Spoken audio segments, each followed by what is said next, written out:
iTel P55 ပါ RAM 8128GB version ကို33,000ဝန်းကျင်နဲ့ဝယ်ယူရရှိနိုင်မှာဖြစ်ပါတယ်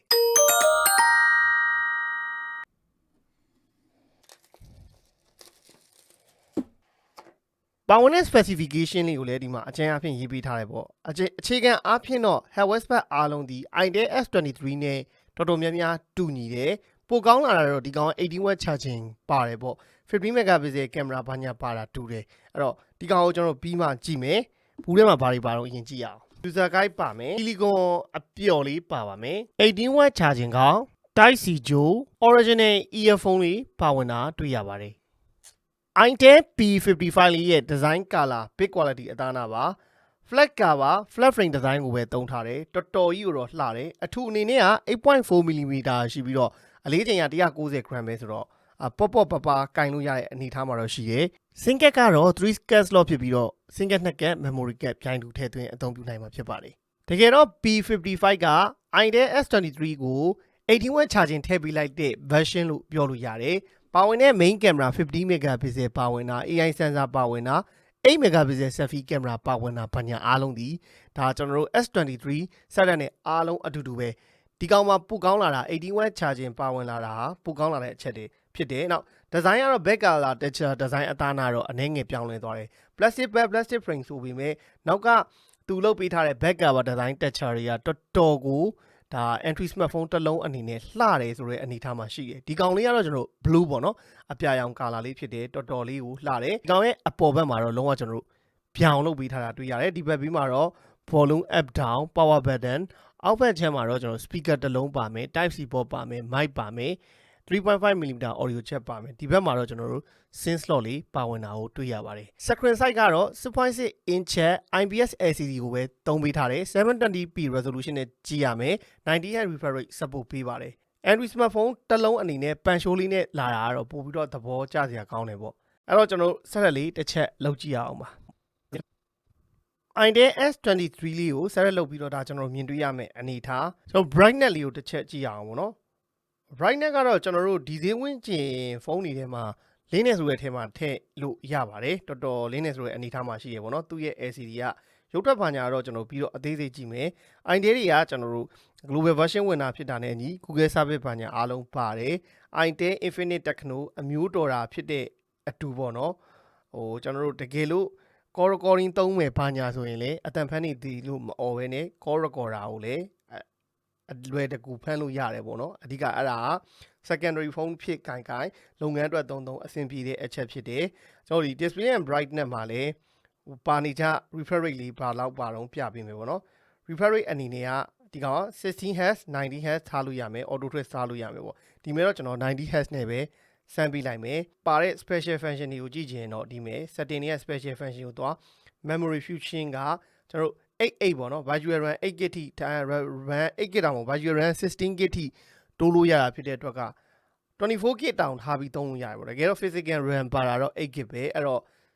special function ထဲမှာဝင်ကြည့်ပေါ့နော်ဘရိုအဲ့မှာကျွန်တော်တို့တွေ့မယ်နောက် dynamic မှာကျွန်တော် dynamic bar ဒီမှာမြင်ပါလိမ့်မယ်ကျွန်တော်ပြလိုက်မယ်နော်ဒီလိုကြိုးထိုးလိုက်ပြီဆိုတော့လည်း dynamic bar ဒီမှာတက်လာတာပေါ့နော်အဲ့ dynamic bar feature ကလည်းဒီကောင်မှာကျွန်တော်ပါဝင်တာကိုတွေ့ရပါတယ်ပုံမှန်က Jure app ပေါ့နော် Jure app ကတော့ Facebook နှစ်ခုလား Messenger နှစ်ခုသုံးရင် Jure app ထဲမှာဝင်ပြီးတော့ဖွင့်ပြီးတော့သုံးလို့ရတယ်ဒါက setting တွေက special function မှာပါတဲ့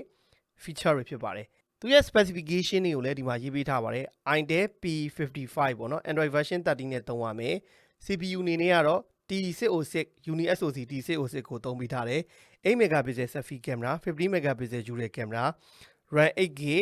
ROM ကတော့ 128GB နဲ့လာတယ် battery 5000 mAh screen size က 720p resolution နဲ့ပဲကျွန်တော်တို့ကြည့်ရမှာဖြစ်ပါတယ်နောက်ထပ်ကကျွန်တော်ဒီ15 megapixel ပါဝင်တဲ့သူ့ရဲ့ camera လေးကဘယ်လိုအနေထားရှိအောင်ကျွန်တော်ဝင်ပြီးတော့ကြည့်ရအောင်ပေါ့နော်ပါဝင်တဲ့ feature တွေအနေနဲ့က short video ပါမယ်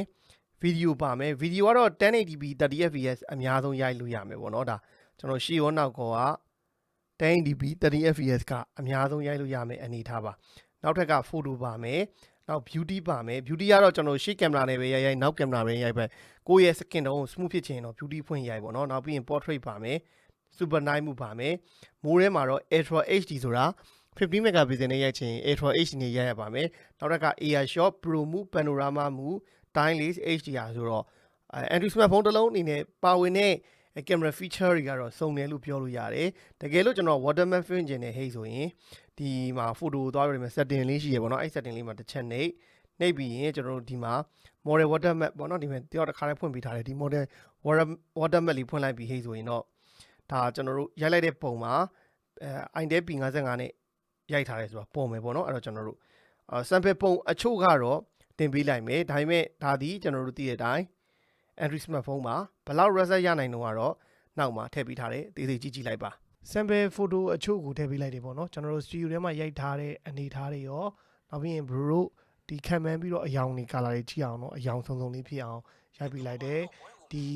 ပုံမှန် Android smartphone တစ်လုံးအနေနဲ့တော့ရတဲ့ရုပ်ထွက်ကတော့မစိုးဘူးထုံးစံတိုင်းဒီဈေးဝန်းကျင်ဖုန်းတွေမှာတော့ OS ဘာညာမပါတာဖြစ်တဲ့အတွက်လက်ကလေးကို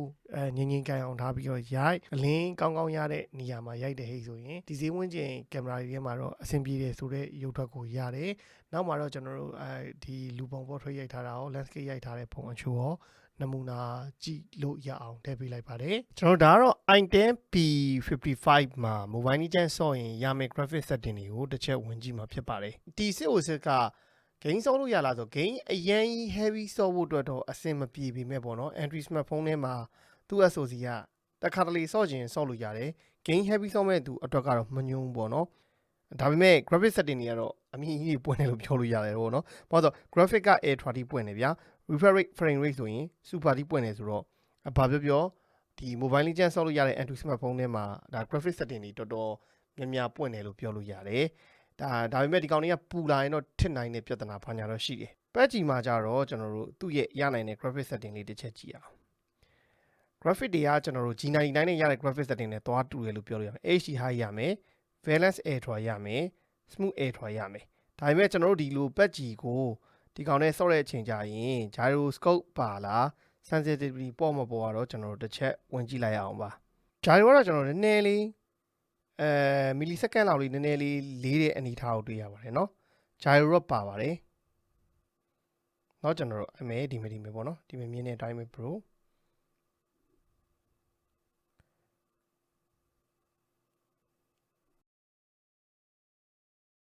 လေးတော့လေးတယ်နည်းနည်းလေး gyro လေးကလေးတယ်ဒါပေမဲ့ဒီ graphic setting smooth ultra ဘာညာနဲ့တခါတရံဆော့မယ်ဟိဆိုတော့ဆော့ဖြစ်တဲ့အနေထားတော့ရှိနိုင်တယ်ပေါ့နော်နောက်ထပ်ကတော့ကျွန်တော်တို့ P55 ရဲ့ display ရုပ်ထွက်နဲ့အတန်လေးကိုစမ်းပေးမယ်ဒီကောင်က mono speaker ပေါ့နော် speaker တစ်လုံးနဲ့ပဲလာတယ်အပေါ်မှာမပါဘူးဟို brightness ကဒီမှာပေါ့နော် brightness ကဒါအလင်းဆုံးပါ viewing angle ကတော့ကျွန်တော်တို့နည်းလေးဒီလိုမျိုးစောင်းကြည့်ရင်တော့နည်းရဆိုတဲ့အနေထားလေးမှာရှိလိမ့်မယ်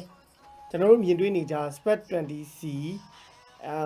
hot 30i တို့ထက်ဆိုင်သူ display လေးလည်းအဆင်ပြေပြေနဲ့ကြည့်လို့ရတဲ့အထဲမှာထည့်လို့ရပါတယ်ရှိသေးရှင်းတဲ့အယောင် color saturation ဒီဈေးဝန်းကျင်မှာတော့ display ကအဆင်ပြေရလို့ပြောလို့ရတယ်အတန်လေးကတော့ကျွန်တော်တစ်ချက်နားထောင်ကြည့်ပါเนาะအကျယ်ဆုံးထည့်လိုက်ပါမယ်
ဒါတော့ကျွန်တော်တို့သူ့ရဲ့အတန် speaker ရဲ့အကျယ်ဆုံးက decibel အနေနဲ့ဆို110.3အထိကျယ်တယ်ပေါ့နော်အဲ့တော့ပုံမှန် mono speaker တွေရဲ့အတန်ပဲအရင်ကြီးကြဲလောင်ထွက်တဲ့အနေအထားမှာတော့မရှိဘူးကျွန်တော်တို့ P55 ရဲ့ရုပ်ထွက်အတန်အနေအထားကိုမြင်တွေ့ခဲ့ရပြီပေါ့နော်အဲ့တော့မြင်တွေ့တဲ့အနေအထားမှာ panel quality အနေနဲ့ကတော့ဒီဈေးဝန်းကျင် 720p LCD တွေမှာတော့အဆင်ပြေပြေကြည့်လို့ရတဲ့အနေအထားမှာရှိတယ် color saturation လည်းအရင်ကြီး desaturate မဖြစ်ဘဲနဲ့အယောင်ရှိသေးရှင်းတဲ့အယောင် color အနေအထားတော့ရှိတယ် brightness လည်းမစိုးဘူးဒါပေမဲ့ 720p ဆိုတော့ကိုက display ကောင်းကောင်းကြည့်နေကြဆိုရင်တော့တေချာကတ်ကြည့်ရဟိဆိုတော့ portata အနေအထားတော့ရှိနိုင်တယ် speaker ကတော့ mono speaker တန်ရဲ့ကျင်တော့ကျွန်တော်ခုနလည်းပြခဲ့တယ်110 decibel ဆိုတော့ပုံမှန် mono speaker တွေမှာပါတဲ့အတန်ပေးရမယ်အဲ့တော့ကျွန်တော်တို့ S23 နဲ့ iTel S23 နဲ့ဒီကောင်ရဲ့ speaker အနေထားတော့အတူတူတော့ပဲလို့ပြောလို့ရတယ်တကယ်လို့သာကျွန်တော်တို့ဒီ Techno Spec 20 series တွေလို့ dual speaker ဒါ transmission holding ကဒီကောင်မှာပါ iTel မှာပါထည့်ပေးလိုက်ရင်တော့ဒီကောင်ဒီ Spec 20C ထက်တောင် perfect ဖြစ်တဲ့အနေထားမှာရှိရလို့တော့ပြောလို့ရပါတယ်အဲ့တော့ဒီနေ့ကျွန်တော်တို့ဒီ P55 လေးကို unboxing လုပ်ပြီးတော့ first impression ရဲ့အနေနဲ့ပြောပြရရင်ဒီ iTel ပဲဖြစ်ဖြစ် Techno တွေပဲဖြစ်ဖြစ် Infinite တွေပဲဖြစ်ဖြစ်တကယ် Android smartphone လေးမှာရွေးချယ်မယ်ဟိဆိုရင်သူ့ရဲ့ design build quality အသားအနာတွေဟာ Android smartphone လို့မထင်ရလောက်အောင်တနာတက်ရဲ့နဲ့ဒီနှစ်ပိုင်းမှာထုတ်လာတာတွေ့ရတယ်ဒီကောင်လည်းအဲ့ထဲကတလုံးပဲလို့ပြောလို့ရတယ်တော်တော်တက်ရဲ့နဲ့ထွက်လာတာဖြစ်တယ်ဒါပေမဲ့ဒီကောင်ဒီ P55 ကကျွန်တော်တို့အနည်းဆုံးပြောရရင် iTel S23 ကို update လုပ်ထားတဲ့ version လို့ပြောလို့ရတယ်ဘာ update လုပ်ထားအောင်ဆိုတော့18W fast charging လေးပါလာတာဒီ S23 ထွက်ပိုကောင်းလာတာပဲ။ကျန်တဲ့ Uni SoC T606 သုံးထားတာတို့ camera 15 megapixel ပါတာတို့8 megapixel selfie ပါတာဘာညာတာရကအားလုံးဒီကျွန်တော် S23 နဲ့အတူတူပဲဆိုတော့အခုနကကျွန်တော်ပြောတဲ့အတိုင်းပဲပေါ့နော် S23 ရဲ့ 18W version လို့လည်းပြောရင်ရတယ်။နောက်ထပ်ကဒီကျွန်တော်နောက်ကဒီ design texture က matte finish ဆိုပေမဲ့တကယ်လို့ကျွန်တော်လက်အစည်းအရာတွေပါရင်တော့သူဟာနည်းနည်းလေးတော့ဒီ back cover ကလက်ရထင်နိုင်တဲ့အနေအထားမှာတော့ရှိတယ်ဒီကောင်ရဲ့8256 version ပေါ့နော်အဲ့ဒါဆိုရင်3,600,000ဝန်းကျင်လောက်နဲ့ဝယ်လို့ရတယ်ပေါ့နော်8128နဲ့8256က3,000လောက်ပဲကွာတာတွေ့ရတယ် iTel ရဲ့ပုံစံသွားတာကြတော့သူကလောလောဆယ်ဈေးကွက်ထဲမှာ RAM များနဲ့သွားတဲ့အနေအထားမှာရှိတယ်ဘာဝင်တဲ့ SoC T606 ကလည်းအကုန်လုံးသုံးပြီးသားပေါ့နော် Android smartphone သုံးနေကြလို့ဆိုရင်ဒီ iTel S23 Hot 30i Infinite Hot 30i နောက် Spec 10C တို့နောက်အခုထွက်တဲ့ Spec Go 2024တို့ Smart 8တို့မှာဒီ T606 ကိုပဲသုံးပေးထားတာဖြစ်တဲ့အတွက်ကျွန်တော်တို့ကအရင်ကောင်းတယ်မကောင်းဘူးဆိုတာအထွေထူးပြောစရာမလိုတော့အောင်ကိုလက်တွေ့အသုံးချနေပြီးသား game heavy ဆော့မဲ့သူဆိုရင်တော့မဝယ်နဲ့တခါတလေ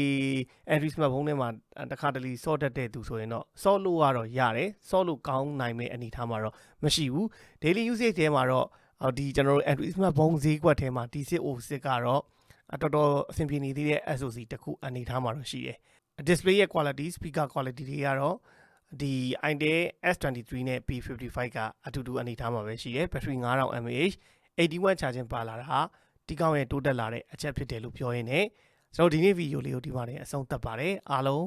bye bye ပါ